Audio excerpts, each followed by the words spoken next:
Assalamualaikum warahmatullahi wabarakatuh. Kembali lagi bersama saya channel Yadi Haryadi. Kali ini kita akan membahas tentang tiga pendaki. Ada tiga pendaki yang mana mereka ini tersesat di alam jin pada saat mereka melakukan pendakian. Bagaimana kisah kelanjutannya?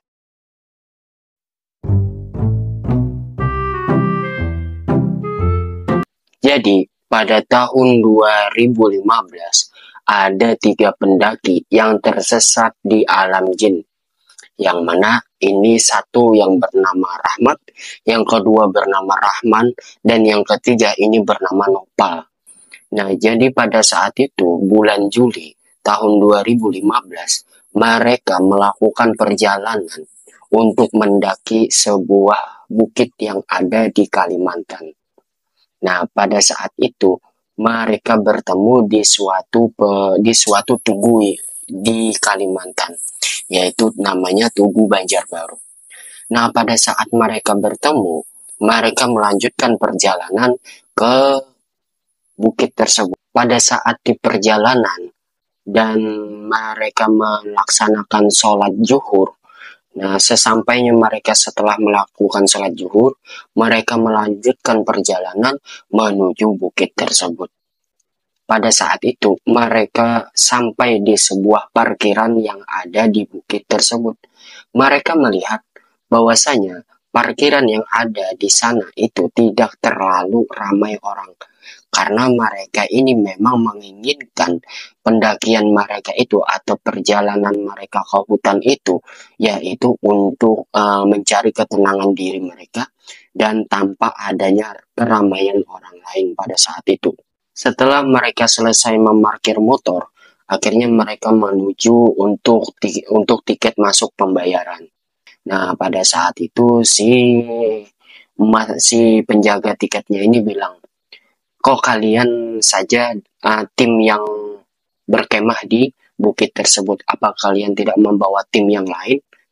Nah, jadi kata si Rahmat ini, yang mana Rahmat ini memang pengalaman dalam mendaki di beberapa gunung atau bukit yang ada di Indonesia. Nah, jadi Rahmat ini bilang bahwasanya kami memang mencari ketenangan dalam mendaki atau dalam menelusuri hutan-hutan yang ada di sini. Kami memang ingin tidak menyukai keramaian, katanya gitu. Nah, pada saat itu pun mereka membayar tiket dan mereka pun masuk. Nah, ketika mereka masuk, mereka singgah dulu di sebuah warung. Nah, jadi di sebuah warung yang penjualnya itu adalah seorang ibu-ibu. Nah, jadi pada saat itu si ibu-ibu ini bilang, kalian sudah berapa kali ke sini? Nah, lalu si Nopal ini bilang, kami baru pertama kali di sini.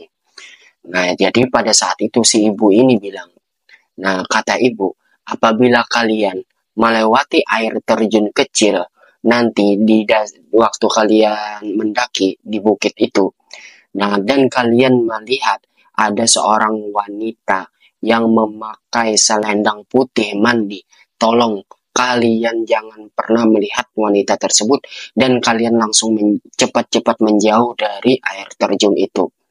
Nah, mendengar hal tersebut, si Rahmat itu pun merasa bingung. Memangnya kenapa, Bu? Kata si Rahmat.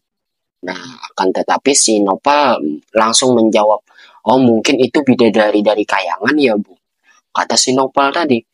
Nah, akan tetapi si ibu ini menjawab, kata si ibu penjaga warung, sudah, yang penting saya sudah memberitahu, apabila kalian melihat gadis ketika kalian melewati air terjun menuju bukit itu, dan gadis itu mandi di sana dengan memakai selendang, atau dia main-main air, tolong jangan kalian perhatikan atau jangan kalian lihat. Langsung saja kalian terus jalan dan jangan hiraukan seperti tidak ada orang yang ada di sana.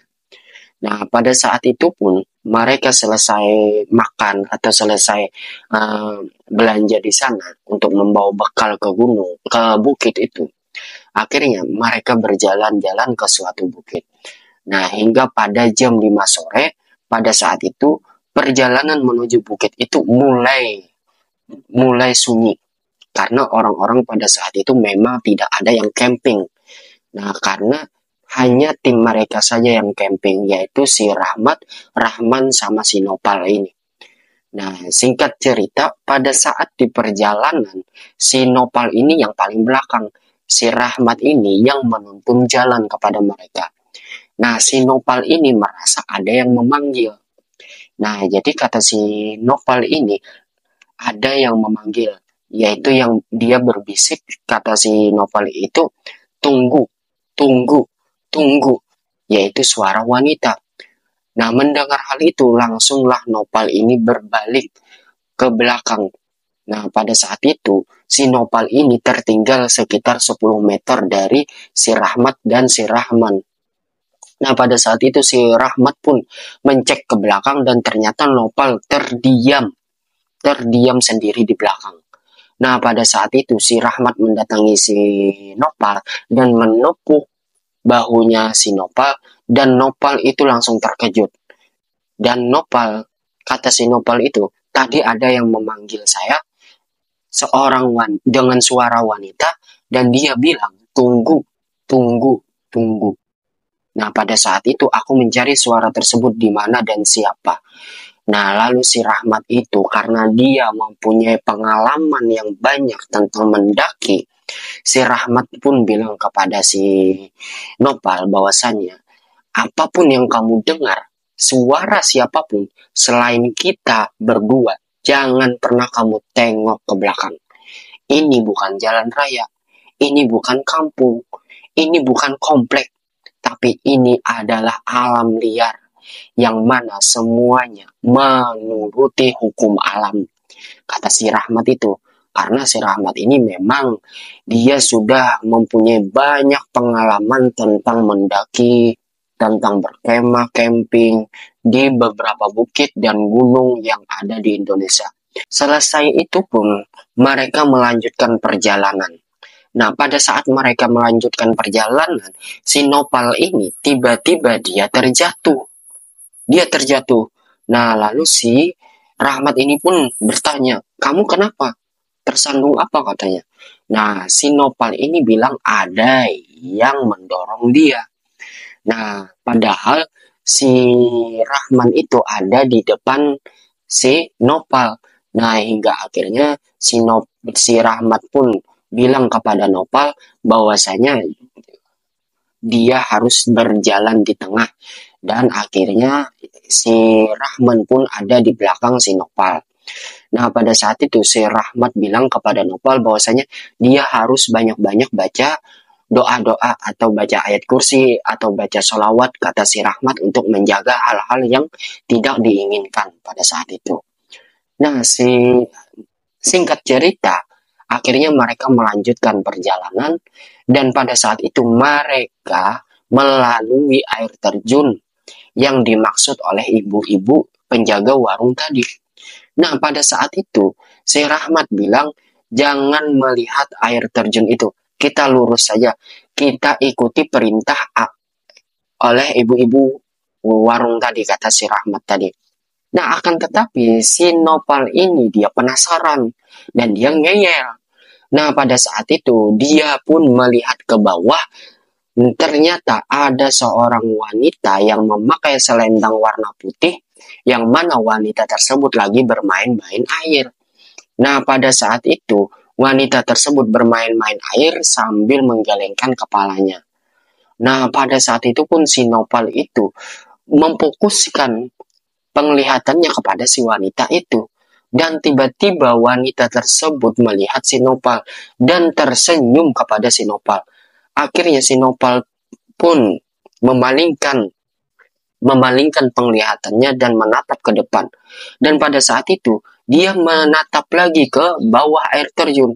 Dan ternyata tiba-tiba wanita yang dia lihat tadi itu menghilang. Nah, pada saat itu pun dia tidak menceritakan hal tersebut kepada si Rahmat atau kepada si Rahman yang ada di belakang dia. Nah, singkat cerita, akhirnya pada saat jam 6:30, jam 6:30 malam mereka sampai di tempat camping. Nah, akhirnya mereka pun mendirikan tenda. Nah, pada saat itu mereka mendirikan tenda, si Rahmat mendirikan tenda. Nah, si Rahman ini menyiapkan persiapan makanan. Nah, sedangkan si Nopal ini bagi tugas. Nah, dia ini tugas yang mencari api unggun, yaitu mencari kayu-kayu di hutan. Nah, pada saat itu si Nopal protes kepada si Rahmat bahwasanya dia takut ke hutan sendirian mencari mencari kayu bakar. Singkat cerita pun si Rahmat itu menyuruh si Nopal untuk membantu si Rahman, nah, menyiapkan makanan-makanan yang akan mereka masak nanti. Nah, setelah si Rahmat ini membangun tendanya, menyusun tendanya, akhirnya si Rahmat ini menyuruh si Nopal untuk ke hutan mencari kayu bakar bersama si Rahmat. Nah, pada saat itu si Rahman ini ditinggal oleh si Rahmat dan si Nopal untuk mencari kayu bakar. Nah, pada saat si Rahmat sama si Nopal ini mencari kayu, nah, ketika itu si Nopal tiba-tiba melihat dari kejauhan. Dia melihat wanita yang ada di air terjun tadi. Nah, pada saat itu wanita tadi menatap tajam kepada si Nopal tersebut, sehingga membuat si Nopal ini merinding. Nah, lalu pada saat itu pun si Nopal ini mengajak Rahmat untuk pergi ke tenda. Nah, menemui si Rahman itu yang ditinggal oleh mereka berdua tadi. Nah, hingga pada saat mereka di tenda, si Nopal ini menceritakan hal kejadian yang dia temui, yaitu dia melihat seorang gadis di air terjun. Pada saat dia mencari kayu bakar, dia melihat seorang wanita yang ada di air terjun tadi. Nah, singkat cerita, si Rahmat pun marah kepada si Nopal karena dia sama sekali tidak mau mendengar kata-kata atau mematuhi peraturan alam. Nah, karena kata si Rahmat, gue ini sudah mendaki seluruh bukit dan gunung di Indonesia. Dan gue tahu hukum alam ini bagaimana. Dan kenapa kamu ini, kata si Rahmat ini, ngeyel gitu. Tidak bisa dibilang. Lalu si Nopal pun merasa bersalah dan dia meminta maaf. Nah, singkat cerita, mereka pun memasak dan menyalakan kayu bakar untuk mereka memasak. Nah, pada saat mereka berbincang-bincang dan sekitar jam 8 malam, tiba-tiba ada suara wanita bernyanyi. Ada suara wanita bernyanyi. Nah, pada saat itu pun si Rahmat bilang kepada Nopal dan Rahmat untuk pura-pura tidak mendengar. Untuk pura-pura tidak mendengar. Nah, untuk pura-pura tidak mendengar. Nah, pada saat itu pun mereka memasuki tenda. Nah, ketika mereka bersiap untuk tidur, ternyata pada saat mereka melihat bayang-bayang di dalam tenda itu ada seorang wanita yang menari memakai selendang. Nah, lalu si Rahmat bilang bahwasanya jangan melihat dan seakan-akan tidak ada terjadi apa-apa. Nah, lalu mereka pun tertidur. Nah, singkat cerita, pas mereka tertidur, mereka pun membersihkan sampah-sampah yang ada di tempat camping mereka, dan mereka pun bergegas untuk pergi ke bawah gitu. Nah, pada saat mereka di dalam perjalanan, tiba-tiba mereka ini merasa bingung karena jalan yang mereka temui ini tidak seperti jalan yang mereka lalui ketika menaiki bukit. Nah, hingga pada saat itu mereka itu kebingungan karena mereka hanya berjalan ke tempat itu-itu saja. Nah, hingga pada saat itu pun si Rahmat ini menyadari ada hal yang menjanggal di dalam perkemahan ini. Nah, di dalam perjalanan ini. Nah, ternyata pada saat itu dari kejauhan mereka melihat ada 5 orang. Ada 5 orang dalam satu tim yang pada saat itu mereka menuju bukit gitu. Nah, singkat cerita si Rahmat ini pun mendatangi si yang satu tim tadi. Nah, pada saat itu si Rahmat bilang, "Hei, kalian lewat mana?" Nah, tiba-tiba si Rahmat ini terkejut karena si satu tim tadi yang 5 orang tadi sama sekali tidak melihat si Rahmat, sama sekali mereka tidak mendengar, apalagi melihat, mendengar saja tidak, apalagi melihat, mereka sama sekali tidak melihat si Rahmat. Nah, hingga si Rahmat pun tersadar bahwasanya mereka sudah masuk ke alam jin. Nah, mereka sudah masuk ke alam jin. Nah, hingga si Rahmat ini bingung ingin mengatakan apa kepada si Rahman dan si Nopal. Nah, akan tetapi si Rahmat ini menguatkan mereka berdua dan meyakinkan bahwasanya mereka tidak akan tinggal di sini dan mereka bakal keluar dari tempat ini. Hingga si Rahmat memberitahu Nopal dan memberitahu Rahman, dan keduanya ini shock. Dan keduanya ini merasa tidak percaya. Lalu si Rahman itu pun langsung pergi dan langsung menyentuh salah satu 5 orang tadi, yang satu tim tadi. Nah, ketika si Rahman ini menyentuh, ternyata tembus pandang. Tidak bisa disentuh oleh si Rahman. Nah, hingga yang kejadian itu dilihat oleh si Nopal dan mereka terkejut. Hingga mereka tetap melanjutkan perjalanan, dan pada saat itu mereka sambil membaca-baca ayat kursi. Nah, mereka sambil membaca-baca ayat kursi, dan ketika mereka sambil membaca ayat kursi, sambil membaca sholawat, nah, ternyata mereka mendengar ada suara azan. Nah, pada saat itu mereka mendengar ada suara azan. Lalu mereka mendatangi suara azan tersebut. Akan tetapi pada saat itu, si Nopal melihat lagi si wanita yang berselendang putih tadi. Nah, pas saat itu juga si Rahmat pun melihat wanita tersebut. Nah, lalu si Rahmat pun mendatangi wanita tersebut dan Rahmat bilang, "Saya minta maaf," kata si Rahmat, "apabila pandangan si teman saya Nopal ini membuat Anda tidak nyaman," kata si Rahmat. "Saya minta maaf. Tolong kembalikan kami ke tempat kami. Tolong kembalikan kami ke alam kami. Kami mohon," kata si Rahmat. Nah, pada saat itu pun si wanita itu menunjuk ke sebelah kanan. Nah, wanita itu menunjuk begini. Nah, si Rahmat itu pun tahu bahwasanya itu isyarat bahwasanya mereka akan keluar dari alam jin itu. Nah, pada saat itu suara azan itu semakin terdengar di mereka itu. Nah, pada saat itu pun mereka menemui ternyata ada salah satu leader bukit di sana yang memang bertanggung jawab tentang pendaki-pendaki yang ada di sana. Pada saat itu pun mereka menyapa dan menemui si leader tersebut, dan akhirnya mereka keluar dari alam jin tersebut. Nah, singkat cerita pun si Nopal ini ternyata langsung sakit.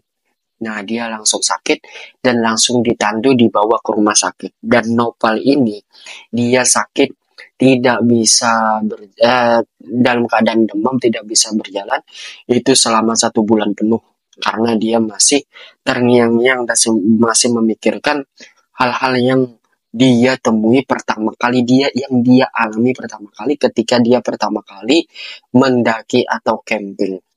Nah, kejadian ini pun membuat si Nopal ini jerak untuk camping. Nah, begitulah cerita dari 3 orang pendaki yang tersesat di alam jin. Meskipun tersesatnya tidak lama ya, akan tetapi itu juga membuat mereka menjadi pelajaran bagi mereka untuk jangan melawan hukum alam, apalagi nasihat daripada orang di kampung sekitar itu. Terima kasih yang sudah nonton. Jangan lupa subscribe, like, dan bagikan cerita-cerita ini.